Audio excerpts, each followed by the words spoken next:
and all those who are today viewing our Sunday online worship service. आज का रविवार खास रविवार है। आज हम मेथोडिस्ट चर्च इन इंडिया के कैलेंडर से हम क्रिश्चियन एजुकेशन एंड नर्चर का संडे मना रहे हैं और इसी पर आज हम एक खास संदेश भी सुनेंगे। सो आइए हम अपनी आज की इबादत को दुआ के साथ में शुरू करें। हम प्रार्थना में सम्मिलित हों।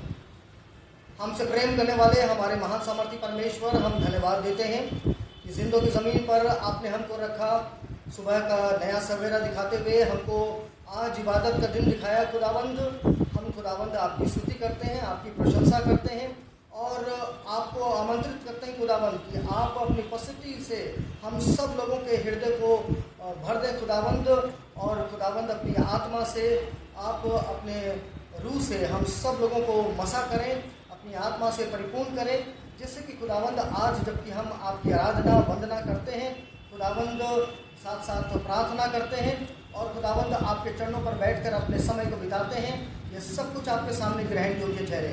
हमारे गुनाहों के लिए, हमारे अपराधों के लिए आप हमको क्षमा करें और खुदावंद अब हम ये प्रार्थना का समय और अपने आप को आपके हाथों में सौंपते हुए बीते सप्ताह के लिए आपको लाख लाख धन्यवाद देते हुए ये विनती प्रभु यीशु मसीह के नाम से मांगते हैं, आमीन। आशीष प्रियो, आइए हम परमेश्वर के नाम की महिमा करें। हम खुदावंद की सिताइश करेंगे अजीम बादशाह नाम के इस गाने के माध्यम से, और उसके बाद संडे स्कूल के बच्चों के एक्शन सॉन्ग के द्वारा हम परमेश्वर का स्तुति गान करेंगे।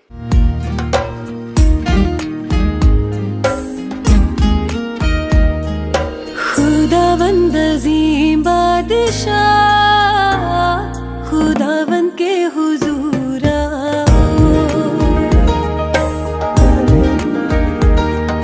खुदावंद अजीम बादशाह, खुदावंद के हुजूर आओ सारी दुनिया के लोगों, आज नया गीत आओ, खुदावंद का नाम मुबारक कहो,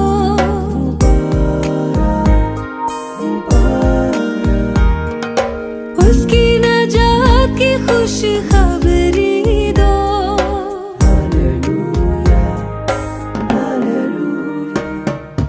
खुदावंद का नाम मुबारक कहो, उसकी नजात की खुशखबरी दो, उसकी नजात की खुशखबरी दो, खुदावंद अजीम बादशाह, खुदावंद के हुजूर आओ,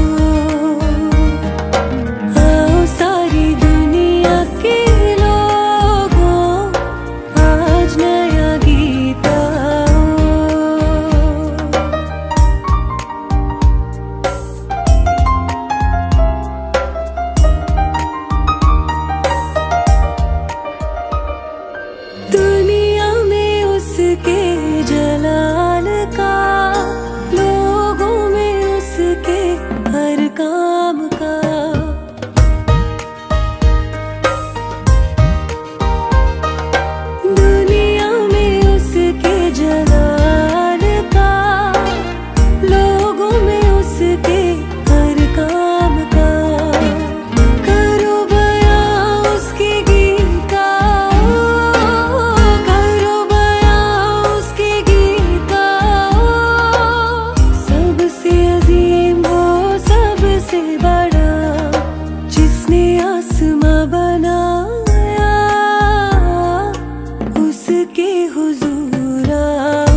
सजदा करे पाक दिल से यहाँ, जिंदा कुर्बानी लाए यहाँ।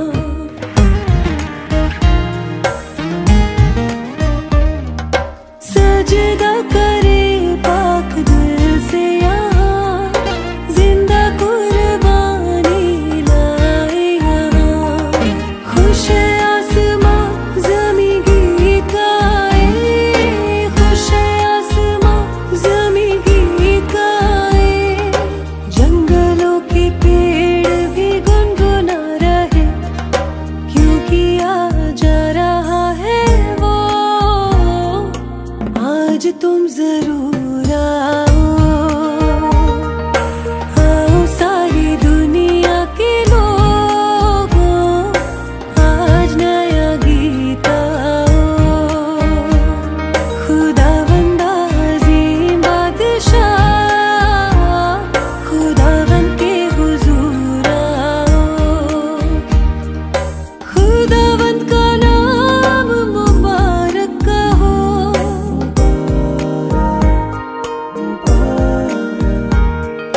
उसकी नजात की खुश खबरी दो।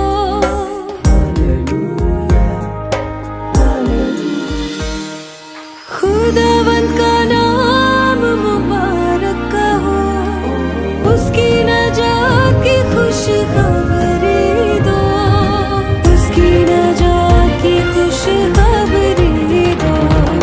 खुदावंद अज़ीम बादशाह, खुदावंद के हुजूर आओ सारी दुनिया के लोगों, आज नया गीत आओ।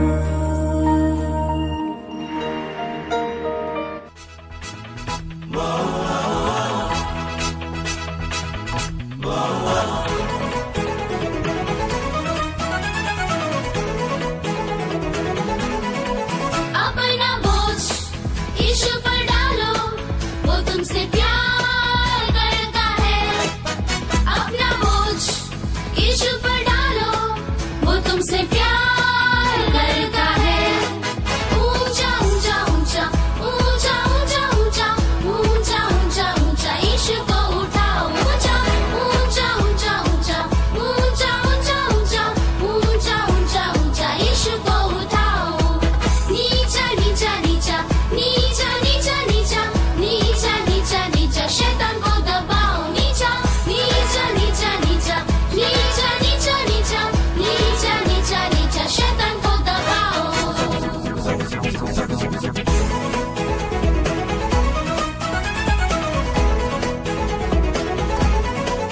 अपना बोझ यीशु पर डालो, वो तुमसे प्यार करता है। अपना बोझ यीशु पर डालो, वो तुमसे प्यार करता है। ऊंचा ऊंचा ऊंचा ऊंचा ऊंचा ऊंचा ऊंचा ऊंचा ऊंचा यीशु को उठाओ। ऊंचा ऊंचा ऊंचा ऊंचा ऊंचा ऊंचा ऊंचा ऊंचा ऊंचा ऊंचा यीशु को उठाओ।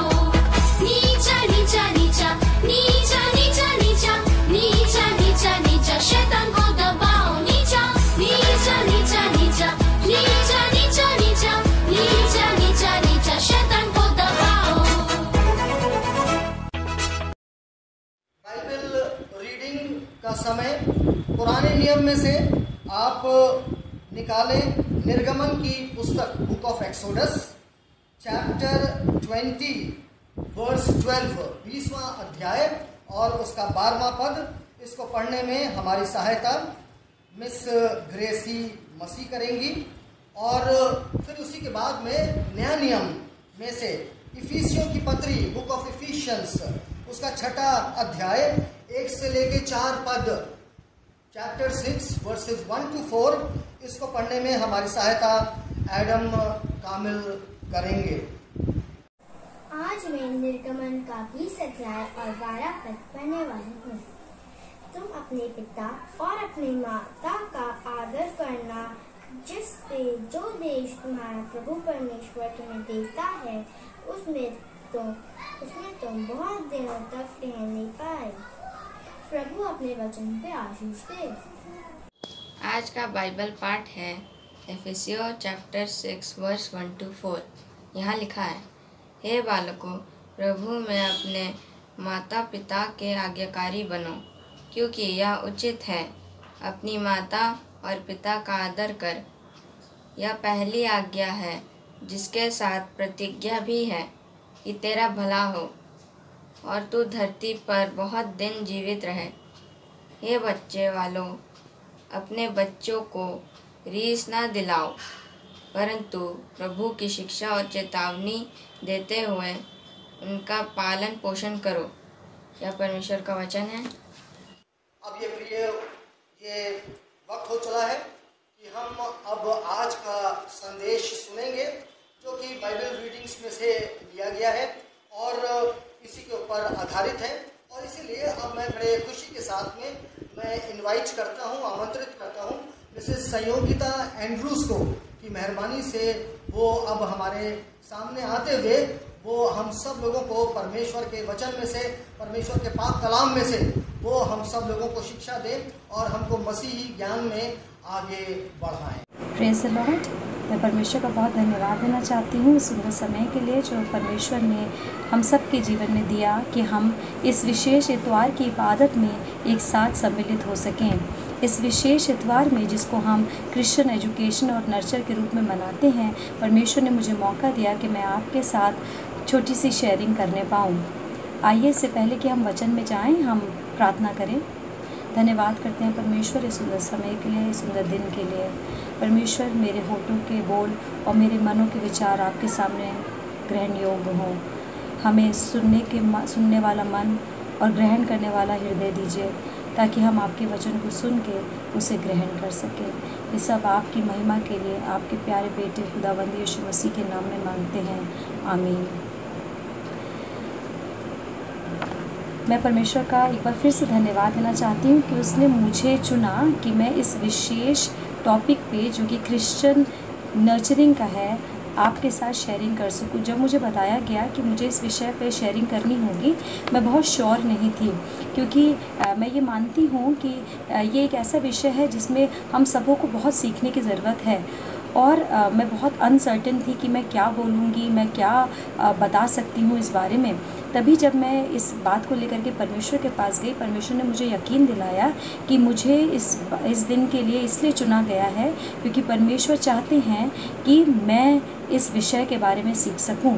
और परमेश्वर ने मुझे सिखाया अपने वचन से, और वही जो उन्होंने मुझे सिखाया मैं आपके सामने बहुत संक्षिप्त रूप में कुछ 6 पॉइंटों के साथ रखना चाहूँगी। तो आइए हम वचन को में से निकाल लें। सबसे पहले मैं आपको बताना चाहती हूँ कि ये 6 पॉइंट्स मैंने लिए हैं पेरेंट शब्द से, और उस पेरेंट शब्द का पहला अल्फ़ाबेट है P, और P स्टैंड्स फॉर प्रेयर। और परमेश्वर ने मुझे ये बताया, और मैं आपके साथ शेयर करना चाहती हूँ, परमेश्वर ने मुझे बताया कि कैसे क्रिश्चियन नर्चरिंग का सेंटर इज़ प्रेयर। हम जब अपने बच्चों को बड़ा करते हैं परमेश्वर की तालीम में, जब उनको परमेश्वर के भय में हम बड़ा करते हैं, तो हमें सबसे पहले प्रेयरफुली इस काम को करना है। And prayer should be the centre of a Christian nurturing. या मैं एक और बात बता दूं, यहाँ जब हम बच्चों की बात करते हैं, पेरेंट की बात करते हैं, मैं सिर्फ बायोलॉजिकल माँ बाप की बात नहीं कर रही हूँ, मैं उन सब चर्च के एल्डर्स, उन सब लोगों की बात कर रही हूँ जो कि हमें नर्चर करते हैं परमेश्वर के ज्ञान में, जो हमें बढ़ाते हैं, जो हमारी नर्चरिंग करते हैं। उस जैसे एक कमज़ोर पौधे की नर्चरिंग करी जाती है ताकि वो मजबूती से जड़ पकड़ सके, उसी प्रकार से परमेश्वर ने हमारे जीवन में माँ बाप, एल्डर्स, चर्च के एल्डर्स दे रखे हैं जो कि हमें उस विश्वास में बढ़ाते हैं। तो P स्टैंड्स फॉर प्रेयर। आइए हम निकाल लें यिर्मयाह 29 उसका 12वीं वर्स, जिसमें इस प्रकार से लिखा है, तब उस समय तुम मुझको पुकारोगे और आकर मुझसे प्रार्थना करोगे और मैं तुम्हारी सुनूंगा। तुम मुझे ढूंढोगे और पाओगे भी, क्योंकि तुम अपने संपूर्ण मन से मेरे पास आओगे। मैं एक और वर्स यहाँ पढ़ना चाहती हूँ जो कि हमें मिलती है याकूब 5 उसकी 13वीं आयत। यदि तुम में कोई दुखी हो तो वो प्रार्थना करे, यदि आनंदित हो तो वो स्तुति के भजन गाए। और सच बात है प्रियो कि आज ज़रूरी है कि हम हर बात के लिए प्रार्थना करें, चाहे हम दुखी हों, चाहे हम खुश हों, चाहे हम परेशानी में हों। हमारे हर विनती निवेदन परमेश्वर के सम्मुख प्रार्थना के रूप में पहुंचाए जाएं। और आज ज़रूरत है कि हम ना सिर्फ अपने बच्चों के लिए प्रार्थना करें पर उनके साथ प्रार्थना करें। और जब हमारे बच्चे बड़े होंगे तो उनको पता होगा कि जब भी उनके ऊपर कोई परेशानी आती है तो उन्हें किसके पास जाना है, उन्हें कहाँ से मदद लेनी है। और हम कुछ लोगों के अगर जीवन के एग्जाम्पल लें, जैसे सुजाना वेस्ली का अगर हम एग्जाम्पल लें, या बहुत लोगों के जिनके जब वो पेरेंट्स जो कि घुटनों पे अपने बच्चों के लिए गए, जब वो बढ़ रहे थे, जब वो जड़ पकड़ रहे थे और परमेश्वर ने सचमुच में उनकी आत्मा को बचाया। तो इस क्रिश्चियन नर्चरिंग का सबसे इम्पॉर्टेंट पार्ट जो है वो है दुआ, प्रेयर। आइए हम सेकेंड अल्फ़ाबेट को देखें जो है A. And A stands for action which is leading by an example. We have to be an example, a role model for our children. हमको एक ऐसा एग्जाम्पलरी बिहेवियर अपने चाल चलन के द्वारा अपने बच्चों के सामने रखना है कि जब वो हमारे जीवन को देखते हैं तो वो उससे सीख सकें।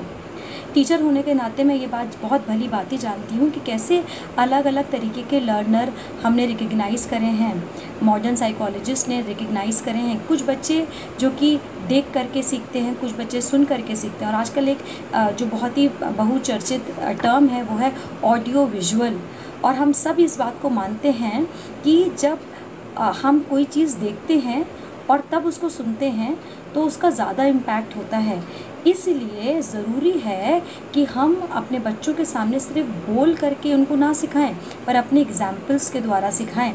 आइए हम देखें वचन में से जो हमें मिलता है तीतुस 2 उसकी 7वीं और 8वीं आयत। सब बातों में अपने आप को भले कामों का नमूना बना, तेरे उपदेश में सफाई, गंभीरता और ऐसी खराई पाई जाए कि कोई उसे बुरा ना कह सके, जिससे विरोधी हम पर कोई दोष लगाने का अवसर ना पाकर लज्जित हो। और सच में ज़रूरत है कि हम अपने बच्चों को अपने एग्जाम्पल से लीड कर सकें। और हम सब ने एज पेरेंट्स देखा होगा कि हमारे बच्चे बहुत जल्दी हमको इमिटेट करते हैं। तो सच में ज़रूरत है कि आज हम अपने बच्चों को अपनी एग्जाम्पल से लीड करें। तीसरा अल्फ़ाबेट, तीसरा शब्द जो है, पॉइंट जो है वो है R. And R stands for resisting evil words और कर्सेस।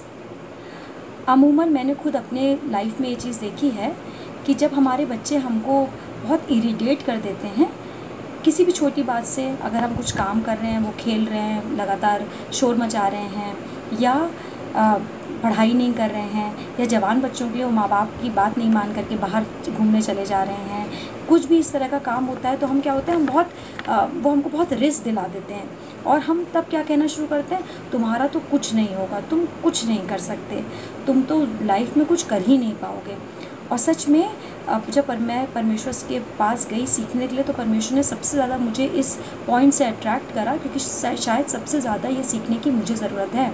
आइए वचन से निकाल लें याकूब 3 उसकी 10वीं आयत। उसमें इस प्रकार से लिखा है, एक ही मुँह से आशीर्वाद और अभिशाप दोनों निकलते हैं, मेरे भाइयों ऐसा तो नहीं होना चाहिए। इफिसियों 4 उसका 29 बाब में लिखा हुआ है, कोई गंदी बात तुम्हारे मुंह से ना निकले, पर आवश्यकता के अनुसार वही जो उन्नति के लिए उत्तम हो, ताकि उससे सुनने वाले पे अनुग्रह हो। जब भी हम अपने बच्चों से बात करते हैं, जब भी हम उनको कभी इस तरह के कर्स वर्ड्स उनके लिए कहते हैं, हमें ये पूछना होगा अपने आप से, क्या इससे उसकी उन्नति हो रही है जिस प्रकार से वचन कहता है? क्या आर दीज ग्रेसफुल वर्ड्स, क्या उससे वो अनुग्रह, सुनने वाले को अनुग्रह मिल रहा है? और अगर नहीं तो हमें अपने मुंह पर चौकसी लगानी है, हमें इस बात के लिए प्रार्थना करना है। जिस तरह से भजन संहिता 141 की 3री आयत कहती है, हे यहोवा मेरे मुंह का पहरा बैठा, मेरे होंठों के द्वार पर रखवाली कर। सो हमें सीखना होगा अपने बच्चों के साथ कि हमें रेजिस्ट करना है कोई भी गलत बात बोलने पर। Next word is E. E stands for encouragement. और हम देखते हैं बाइबल में लिखा हुआ है, बाइबल में इनकरेजमेंट, एक दूसरे को उत्साहित करना, एक दूसरे को संभालना एक बहुत बड़ा मिशन है, एक बहुत बड़ा मिशनरी एक्ट है। और ये मिशन हमको as parents, as mentors, as church elders दिया गया है कि हम जो हमसे कमज़ोर हैं, जो हमसे छोटे हैं, हम उनको क्या करें, इनकरेज करें। और वही चीज़ वो हमारे साथ करें। कभी हम डिस्करेज होते हैं तो वो हमको इनकरेज करें। आइए हम देखें वचन में 1 थिस्सलुनीको उसका 11वें अध्याय में जिस प्रकार से लिखा है, इस कारण एक दूसरे को शांति दो और एक दूसरे की उन्नति के कारण बनो, निदान तुम ऐसा करते भी हो। तो हमें लगातार ये कोशिश करनी है कि हम एक दूसरे को इनकरेज करें। और जवान बच्चों के लिए और जवान माँ बाप, जो बच्चों के माँ बाप हैं, उनके लिए मैं ख़ास तौर से कहना चाहती हूँ कि ज़रूरत है आज कि हम अपने बच्चों की गलतियों पे फोकस नहीं करें, पर उनकी जो छोटी छोटी अच्छाइयाँ हैं उन पे फोकस करें। और ये एक उनके लिए इतना मोटिवेशन साबित होगा कि कल को वो आपके पास आने से, अपनी समस्या लाने से वो डरेंगे नहीं, पर वो जानते हैं कि उनको इनकरेजमेंट अपने एल्डर से मिलेगा।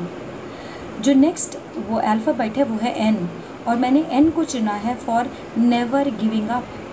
कई बार हम ऐसी परिस्थितियों में पड़ जाते हैं, ख़ास तौर से जैसे ये पेंडेमिक का समय चल रहा है, जवान लोग, हम सब जो और लोग हैं, एल्डर्स हैं, माता पिता, हम सब बहुत निराश हो जाते हैं कि अब क्या होगा, व्हाट इज़ नेक्स्ट। और इसी प्रकार से जब हम अपने बच्चों को देखते हैं कि जो भी चीज़ें मैंने अभी कही, शायद हम अपने बच्चों के साथ लगातार प्रार्थना कर रहे हैं, उनके लिए एक अच्छा एग्जाम्पल सेट कर रहे हैं, हम उनको कभी बुरी बात नहीं बोल रहे हैं, फिर भी हम देख रहे हैं कि उनमें कोई चेंज नहीं आ रहा है। पर ज़रूरत है कि we should not give up on them. वचन बताता है गलतियों 6:9 में, हम भले काम करने में हियाव ना छोड़ें, क्योंकि यदि हम ढीले ना हों तो ठीक समय पे कटनी काटेंगे। और मैं आपको अश्योर करना चाहती हूँ कि हम निराश तो होते हैं पर निरुपाय नहीं होते। इसी प्रकार से जब हमारे बच्चे, शायद अभी हमें लग रहा है कि वो हमारी बात नहीं सुनते, हमारी बात बिल्कुल हवा की तरह उड़ जा रही है, पर हमको वचन बताता है कि हमको लगातार उनके साथ परसिस्टेंटली, उनके साथ हियाव बांध करके चलना है, हमको कभी ढीले नहीं होना है। और तब क्या होगा, हम सही समय पे उसका फल देखेंगे, सही समय पे कटनी काटेंगे। जो लास्ट अल्फ़ाबेट जो है वो है T. T stands for teaching by going to church and by attending church and also by being a part of its various wing। ये शायद आज के इस वचन का सबसे महत्वपूर्ण भाग है, जब हम ये देखेंगे कि कैसे क्रिश्चियन नर्चरिंग का जो मेन पार्ट है वो है कम्युनियन। बहुत ज़रूरी है कि हम एक दूसरे से मिलते रहें, और ये मिलना ख़ास तौर से जब हम मसीहों के लिए परमेश्वर ने एक व्यवस्था बनाई है कि हम कलीसिया में जा सकें, हम अपने एल्डर से वहाँ मिल सकें। मैं आपके लिए एक वचन को यहाँ पढ़ूँगी जो कि मिलता है हमें कुलोसियों 3 उसकी 16वीं आयत। मसीह के वचन को अपने हृदय में अधिकाई से बसने दो और सिद्ध ज्ञान सहित एक दूसरे को सिखाओ और चिताओ, और अपने अपने मन में अनुग्रह के साथ परमेश्वर के लिए भजन और स्तुति गान और आत्मिक गीत गाओ।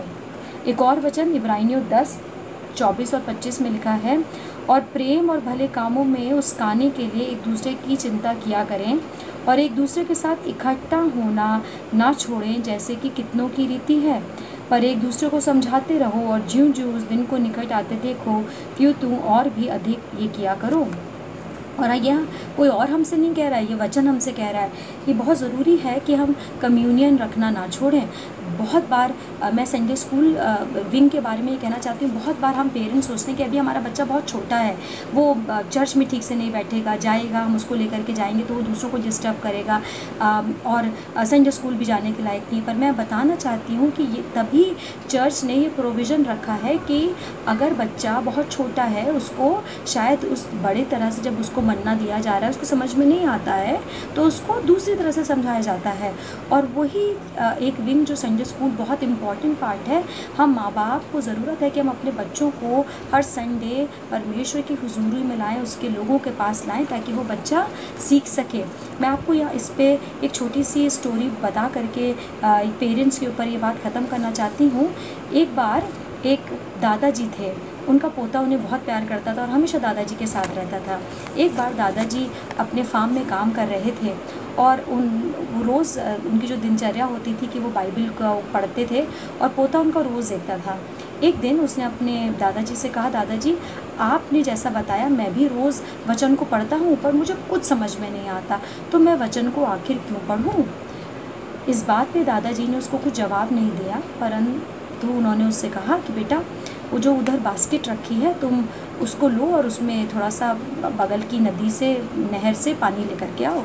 और वो बच्चा क्योंकि अपने दादाजी को बहुत प्यार करता था, उसने बिना क्वेश्चन करे वो गया और वो पानी लाने लगा। पर वो जैसे ही उस बास्केट में, वो बकेट नहीं थी वो बास्केट थी, जैसे ही उस बास्केट में पानी भरता वो पानी गिर जाता। वो बार बार कोशिश करता रहा। बहुत बार कोशिश करने के बाद उसको ये यकीन हो गया कि शायद this is a near to impossible task, वो नहीं कर सकता। वो दादाजी के पास गया और उसने कहा, दादाजी आपने शायद मुझे बहुत इम्पॉसिबल टास्क दिया है, ये नहीं हो सकता क्योंकि ये एक बास्केट है, जैसे मैं पानी भरता हूँ पानी उसमें से गिर जाता है। और तब दादाजी मुस्कुराया और उन्होंने बच्चे से कहा कि उस बास्केट की हालत को देखो। वो बास्केट जो कि कोयला रखने के कारण काली हो गई थी, पानी बार बार भरने के कारण वो अब चमक रही थी। और तब दादाजी ने कहा, उसी प्रकार से तुम्हें लगता है कि तुम वचन सुनते हो पर वो तुमको समझ में नहीं आता, पर वो तुम्हें क्या कर रहा है, वो तुम्हें अंदर से साफ़ कर रहा है। और यही होता है जब हम अपने बच्चों को लगातार परमेश्वर की हुजूरी में लाते हैं। ये बहुत इम्पॉर्टेंट एस्पेक्ट है क्रिश्चियन नर्चरिंग का। मैं अब अपने बच्चों से भी कुछ बात करना चाहती हूँ। बच्चों, हमने देखा कि परमेश्वर ने किस प्रकार से पेरेंट्स से बात करी। आपने पुराने नियम का पाठ पढ़ा गया, आपने नए नियम का पाठ पढ़ा। नए नियम इफिसियों 6:1-4 जब हमारे सामने पढ़ा गया, उसमें मैं आपका ध्यान लाना चाहती हूँ बच्चों। उसमें इस प्रकार से लिखा है, हे बालकों प्रभु में आस्था रखते हुए माता पिता की आज्ञा का पालन करो, क्योंकि यही उचित है। अपने माता पिता का सम्मान कर, ये पहली आज्ञा है जो प्रतिज्ञा से भी युक्त है। तेरा भला हो और तू धरती पर दीर्घायु हो। ये एक ऐसा आज्ञा है, ऐसा वचन है जिसके साथ प्रॉमिस अटैच्ड है कि अगर आप अपने माता पिता, अपने एल्डर्स, अपने टीचर्स की रिस्पेक्ट करते हैं, उनको ओबे करते हैं, तो परमेश्वर ने आपको क्या दिया है, उन्होंने आपको रिवॉर्ड दिया। वो रिवॉर्ड है कि आप बहुत लंबी उम्र जिएंगे, बहुत प्रॉस्पेरिटी से रहेंगे। तो जब बच्चों, हम पेरेंट्स, हम एल्डर्स, हम टीचर्स, जब आप बच्चों के साथ परमेश्वर के वचन को शेयर करते हैं, आपको परमेश्वर के भय में बढ़ाते हैं, आपको भी कोऑपरेट करना है। आपको क्या करना है, आपको बड़ों की बात माननी है, परमेश्वर के भय में माननी है और सबसे पहले परमेश्वर की बातों को मानना है। और इसी प्रकार से पेरेंट्स को मैं एक बार फिर कहना चाहती हूँ कि हम हियाव ना छोड़ें, हम अच्छे काम में लगे रहें और ज़रूर समय आने पर परमेश्वर हमें इसका प्रतिफल देगा। आइए हम प्रार्थना करें। परमेश्वर, धन्यवाद करते हैं इस वचन के लिए जो आपने हमें दिया। परमेश्वर, आपने इस वचन से हमें सिखाया। हमने जो कुछ भी परमेश्वर अपनी छोटी समझ के अनुसार अपने प्रिय जनों के साथ परमेश्वर आपके सिखाई हुई बातों को शेयर करा। परमेश्वर, इसको आशीषित करिए, इस वचन को होने दीजिए कि ये वचन हमारे जीवन में 100 गुना फल लाए। हर व्यवस्था को, हर एक इंसान को, आज के प्रोग्राम को, आगे के कार्यक्रम को आपके हाथ में सौंपते हुए इस दुआ को आपके नाम में होकर मांगते हैं। सुनिए और कबूल करिए। आमीन। परमेश्वर को हम धन्यवाद देते हैं कि उसने आज अपने वचन से हमसे बातचीत करी है। आइए हम क्लोजिंग प्रेयर में अपने सिरों को झुका लें और फिर बेनिडिक्शन, आशीष वचन से हम लोग विदा होंगे। प्रार्थना करेंगे।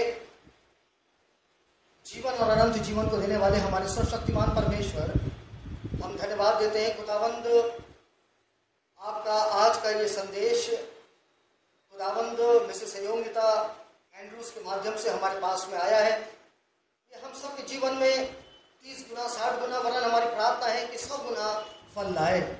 और खुदावंद, वो एक बच्चों का वरदान, गिफ्ट जो कि आपने हम माँ बापों को दिया है, हमारी सहायता करें कि हम अपने बच्चों को प्रभु यीशु मसीह आपके मार्ग पर चलना सिखाएं और आपका प्रेम और आपकी भय हम खुदावंद उनके हृदयों में रखने वाले हो सकें। खुदावंद, दुआ में खास तौर से स्मरण करते हैं अपने चर्च के संडे स्कूल को और क्रिश्चियन एजुकेशन एंड नर्चर की कमेटी को। खुदावंद, होने दें कि मसीही ज्ञान की बातें जो हैं वो हमको इस कमेटी के माध्यम से और संडे स्कूल के बच्चों को संडे स्कूल के माध्यम से खुदावंद टीचरों को के द्वारा खुदावंद मिलती रहे और हम प्रभु यीशु मसीह आपके नक्श कदम पर चलने वाले हो सकें। खुदावंद हम प्रार्थना करते हैं कि हमारी इस सेवकाई के ऊपर जो कि इस के द्वारा होती है, कमेटी के द्वारा होती है, उस पर आप बड़ी अपनी बरकत का हाथ रखें। साथ ही साथ खुदावंद जबकि हम दुआ में शामिल हैं, हम अपने कलीसिया के हर एक जन को, क्या बुजुर्ग और क्या छोटे बच्चे, सबको आपके हाथों में सौंपते हैं, जवान बच्चों को आपके हाथों में सौंपते हैं। खुदावंद यीशु मसीह आज की सुबह, रविवार की सुबह खुदावंद यीशु मसीह आप उनको छू लें और खुदावंद अपनी आत्मा से उन सब का मसा करें खुदावंद। और जो हमारे मध्य में बीमार हैं खुदावंद आप उनको चंगाई बख्शें। वो जो किसी तरीके से निराश है और हताश है खुदावंद आप उनको छू लें और उनकी निराशा को दूर करें। और खुदावंद जय के उत्सव में, आप अपने जय के उत्सव में हम सब लोगों को लेकर चलें, हमारी आपसे यह प्रार्थना है। खुदावंद आप हमारी कमाई के ऊपर अपनी बरकत का हाथ रखें, अपने आसमान के झरोकों को खोलें खुदावंद और हमको बरकत दें खुदावंद। और हमारे जो बटुए हैं खुदावंद उसमें छेद ना हो खुदावंद, कुछ इस प्रकार से हो जिससे कि खुदावंद आपकी बरकतें हमारे जीवन में बनी रहें खुदावंद। और हम बहुतरों के लिए खुदावंद यीशु मसीह, हम उनके लिए भी हम एक ऐसा माध्यम बन जाए जो कि उनके जीवन में आपकी आशीषों को लाने वाला हो सके। खुदावंद आप हम में से हर एक जन के साथ में होइए और खुदावंद वो सब जन जो कि अपने अपने हदिये को, चंदे को और खुदावंद अपनी दहेकियों को, मंथली सब्सक्रिप्शंस को खुदावंद आपके सामने अर्पण करते हैं, आपके भवन में लाकर खुदावंद सबको नाम बनाम बरकत दें और हम सब लोगों को कुव्वत दें कि खुदावंद हम आपके लिए अपने आप को खर्च करें, हम तन मन धन से खुदावंद आपसे प्रेम करें और आपकी सेवा करने वाले हो सकें। प्रार्थना करते हैं बिशप साहब के लिए, अपने डीएस साहब के लिए और खुदावंद तमाम कॉन्फ्रेंस ऑफिसर्स के लिए, ले पर्सन्स के लिए, पास्टर्स के लिए, डीकनेसेस के लिए खुदावंद। और खुदावंद जितने भी इंस्टीट्यूशंस हैं उन सब के हेड्स के लिए हम प्रार्थना करते हैं। खुदावंद हर एक जन जो कि हमारे इंस्टीट्यूशन में कार्य करता है खुदावंद आपकी बड़ी बरकत हम सब लोगों को मिलने पाए और खुदावंद यीशु मसीह हम आपके लिए खर्च किए जा सकें, आपके राज्य में हमारा उपयोगी हो सके। हमारी आपसे ये प्रार्थना है, बड़ी बरकतों से खुदावंद हम लोगों को आप मामूल करें। और खुदावंद अब इस विश्वास के साथ में कि आपने हमारी दुआओं को कबूल किया है, हम ये प्रार्थना अब प्रभु यीशु मसीह के नाम से मांगते हैं जिन्होंने ये प्रार्थना करना हमें सिखलाया है। आए हमारे बाप तू जो आसमान पर है, तेरा नाम पाक माना जाए, तेरी बादशाहत आए, तेरी मर्जी इसके आसमान पर पूरी होती है, जमीन पर भी हो। हमारी रोज की रोटी आज में बख्श दे, जिस प्रकार से हम अपने कसूरवारों को माफ करते हैं तू भी हमारे कसूरों को माफ कर। हमें आजमाइश में न डाल, परंतु बुराई से बचा, क्योंकि बादशाहत, कुदरत और जलाल हमेशा तेरे ही हैं। आमीन। अब हमारे प्रभु यीशु मसीह का अनुग्रह, पिता परमेश्वर का प्रेम और पवित्र आत्मा की संगति और सहभागिता आपसे लेकर हमेशा तक हम सभी लोगों के साथ में होती रहे। आमीन। काश कि यीशु